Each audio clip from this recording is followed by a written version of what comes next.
Hello everyone, this is the very first video on the oil hydraulics and pneumatics. In the previous video we have checked out the syllabus of the OHP.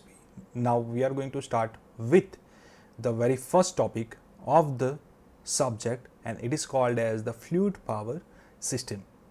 Now in this specific video we are going to check out the very first very basic example of the fluid power system. Then we are going to check out the elements available in the fluid power system, and lastly I will be showing you the components used in the fluid power system. So let us start with the very basic example of the fluid power system. Now, as you can see in the line diagram, what I am having one load which is to be lifted or to be lowered down. Okay, so very first task for me is to lift the load. The second task for me is to hold the load at specific location, and lastly I need to lower down that specific load. These are the three tasks that are to be done. In this specific case, the task will be done by this piston cylinder mechanism which is available over here. Now how this task can be done? So if you observe, inside the cylinder I am having oil, okay, and there are two entry points of the oil. Very first entry or exit point is over here. Second entry or exit point is over here. Now if I want to lift the load, I need to pressurize the lower section of the piston, isn't it? So what will happen? I need to add the pressurized fluid over here. Then and then this piston will go upside and the load will be lifted. At the same time, the oil which is available on the upper side of the piston has to go outside from this specific exit. This is the very first task.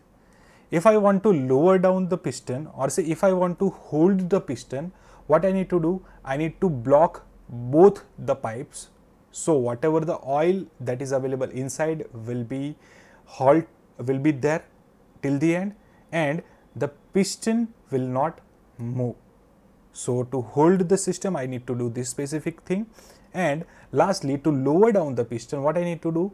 I need to actually add the oil from this specific point. So what will happen? The pressure over here will increase and I need to remove some oil from here. So these are the three tasks which are going to be done in this specific, with the help of this specific piston cylinder mechanism. Now to do all these things, to insert the pressurized oil or say to remove the pressurized oil, actually I need the special system which is known as the fluid power system, that is available from this specific area.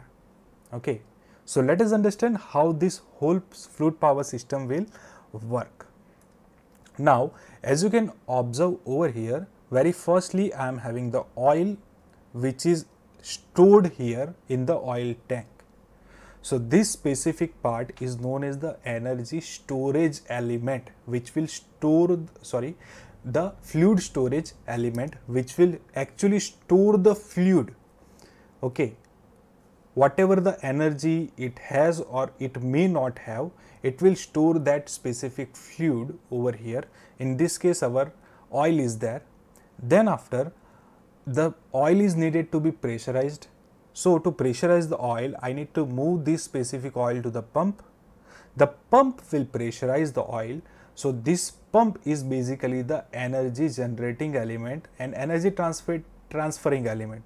Okay, so basically from this pump the oil will get the pressure energy, and after getting the pressure energy, the energy has to be controlled. So to control that specific energy, we are having the pressure regulator.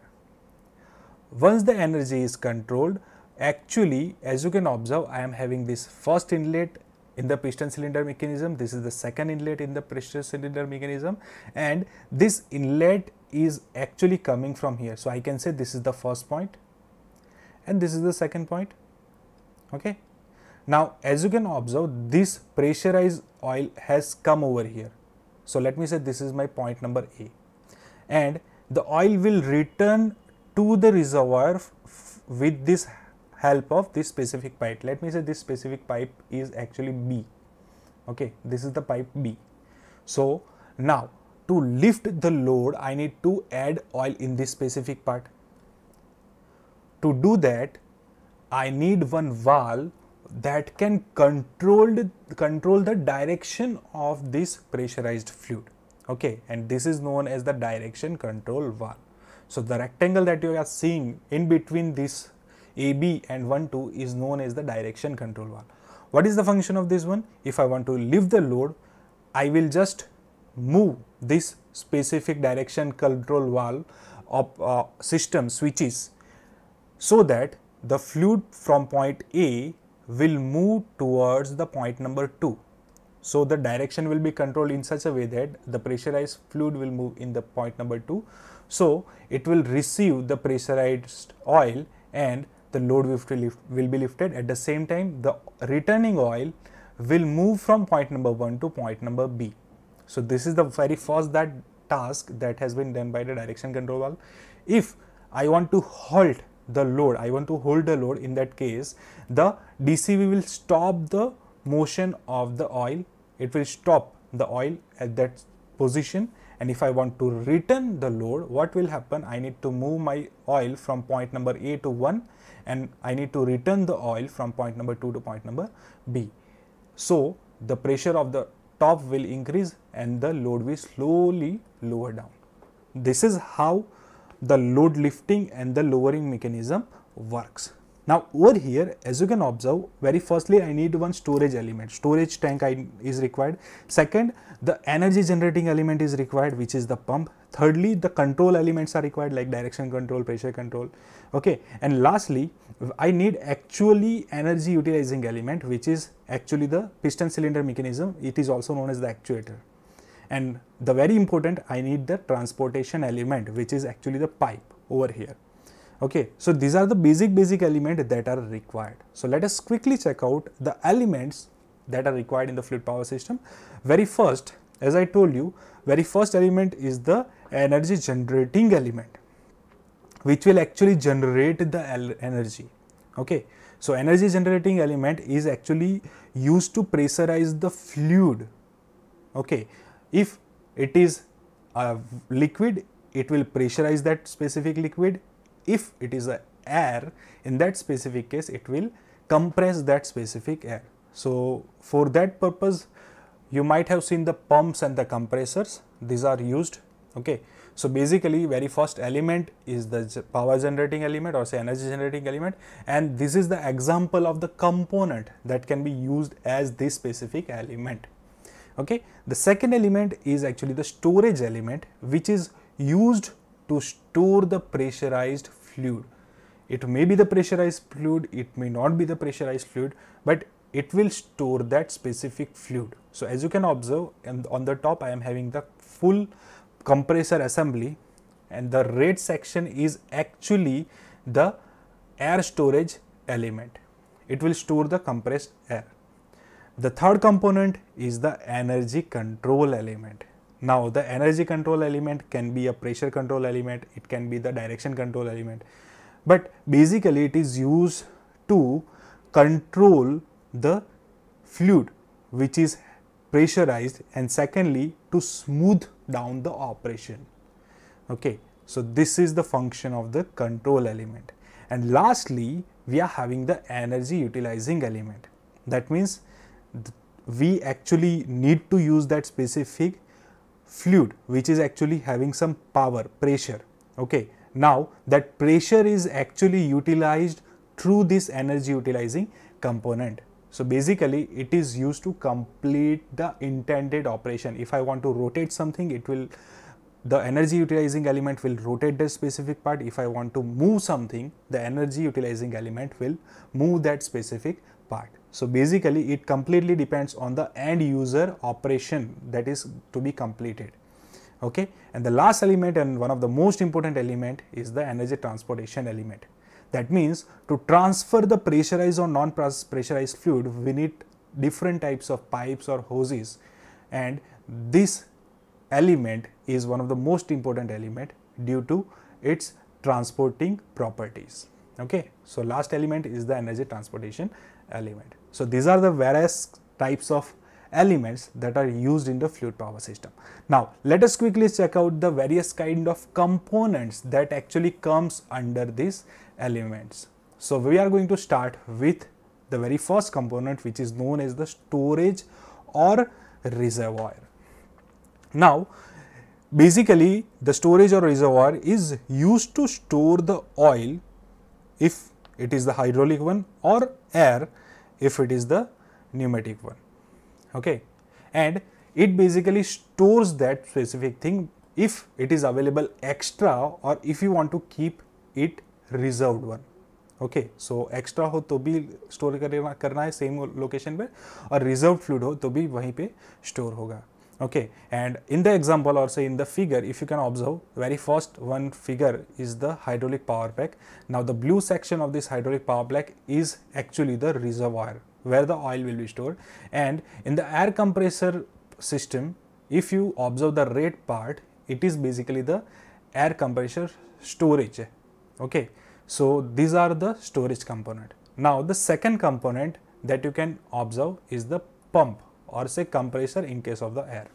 Now what is the function of the compressor or the pump?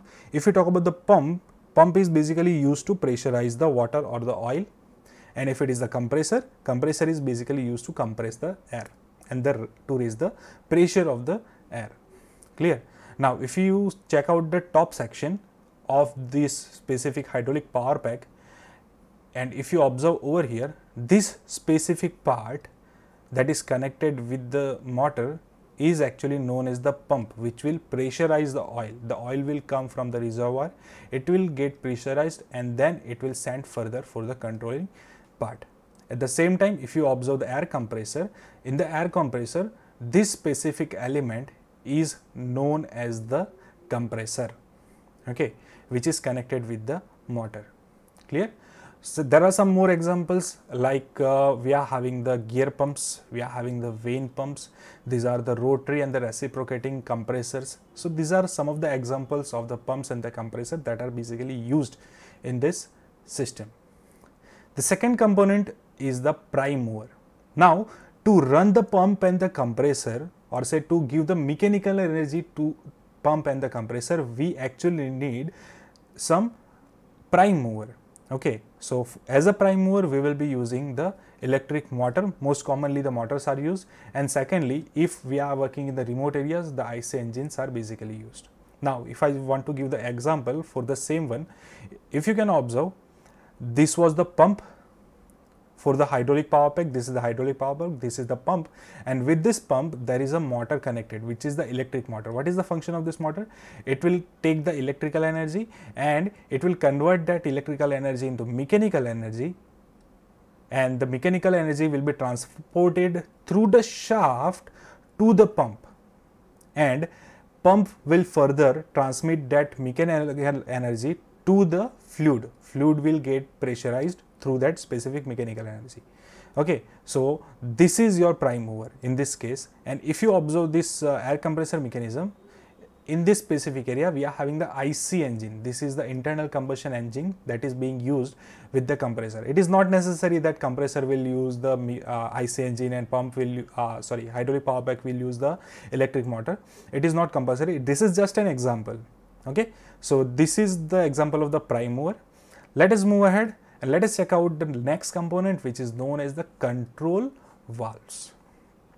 Now the control valves are basically used to control the various property of the pressurized fluids. Once the pump or say compressor pressurize the fluid, we need to control that fluid. To control the fluid, we actually use the control valves. Now most common example of the control valves are available over here. The control valves are used to control the flow rates, pressure, or say path, and the name of those valves are flow control valves. If we are controlling the flow, they are known as the pressure control valves or pressure reducing valves if you are controlling the pressure, and lastly, if you want to control the direction of this pressurized fluid, in that case those valves are known as the direction control valves. Okay, so these are the control valves. And lastly, once we control the fluid, after that want to utilize that fluid energy, and to utilize that fluid energy we use the actuators. Now the function of actuator is to convert the fluid energy into a mechanical energy. Okay. Now what kind of mechanical energy? It completely depends on the end user requirements. Okay. If you want to rotate the part, in that case those kind of actuators will be used. If you want to just linearly move the part, those kind of actuator will be used. Like I am having the linear actuator, which is also known as a cylinder. Now if you want to linearly move something, in that case this kind of cylinders are used. If you want to rotate something, this is the hydraulic motor, or say a pneumatic motor. This is the hydraulic one, this is a pneumatic one. Okay, so this kind of motors are used to rotate something, like the pressurized fluid will come inside, it will come outside like this, and during this rotation the motor will generate the rotational power, say RPM will be generated. Okay, and over here if you observe, the fluid will come inside from here, and it will actually pressurize the piston mechanism which is available inside, and due to that this specific part will move outside. Okay. If you want to just move this part inside, in that case you need to pressurize the fluid from here. So this line will pressurize the system from here, and the piston will move in this direction. Okay. So this is how the linear actuators, or say rotary actuators, are actually used. These are just an example. Let me just give you some of the practical examples of the actuator. If you have observed these hydra cranes, or say hydraulic cranes, in that specific part you can easily observe the actuators. So these are the two actuators which are available over here. They are basically used to lift this specific part. Okay, if you want to lift the part, if you lower the part, in that specific case these actuators are basically used. And if you observe these actuators over here also, these are the actuators, and to use this actuator, utilize this actuator, if you observe, there are numbers of transportation lines are available. These are all the transportation lines which are actually transferring the hydraulic fluids to these actuators. Okay, so the last component, or say last one of the most important component that is available within the system, is the transfer lines. Okay, or we can say transfer elements. So the transfer element basically functions as a transmitting components. Okay, so they are used to transmit the pressurized or non-pressurized fluid from one space to another space, or we can say from one point to another point. They may be pipes, you can say they are the metal pipes, they can be the metal pipes, they can be the hoses, or they can be the tubes. Okay, so hoses and tubes are little bit complicated part, which will be explained in the later sections, in the later videos. Now, as of now, just understand that the transmission elements are basically used to transmit the fluid, okay, from one place to another place. And the heart of this specific thing, or say fluid power system, is actually the fluid itself. Because if fluid is not there, no fluid power transmitting system will work. So the most important component is the fluid of this system. Now, it is considered as the heart of the system, heart of the fluid power system. Now, what is the function of the fluid? Fluid actually functioned as the energy carrying medium for the system. Okay. Now, let us further check out the auxiliary components, or say other components of the system. Very first component is the filter and the strainer part. Now, these filters and the strainers are basically used to remove the various types of contaminations present in the fluid. Okay. Now, the strainers are basically the primary filtration devices, and the filters are basically the secondary filtration devices. Okay. So these are the filters and strainers. They will remove the contaminations from the fluid. The next is the accumulators. Now, the function of accumulator is basically to store the pressurized fluid, and they will be actually available in the hydraulic systems. If you are having the higher pressure within the system, in that case somewhat pressure can be stored in the accumulator. Okay, they are the extra components of the system.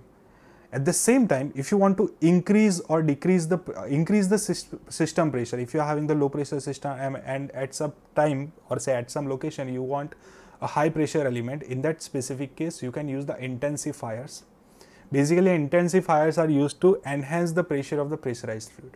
If you are having the low pressure line, and if you want somewhat higher pressure at some space, in that specific case you can use the intensifiers. So what is the basic function of the intensifier? Actually, it has, if I give you one of the basic example, it has the two piston mechanisms. The smaller cylinder will be there and there is one larger cylinder available like this. Okay, so if you just give the pressure, low pressure over here, and you move the complete piston, let me say x times, in that specific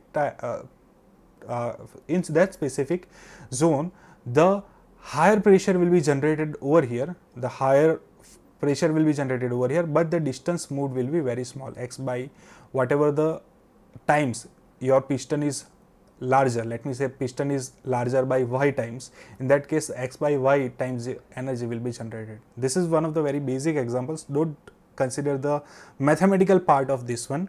Okay, just understand the very basic thing. In this specific way you can just enhance the pressure of the fluid.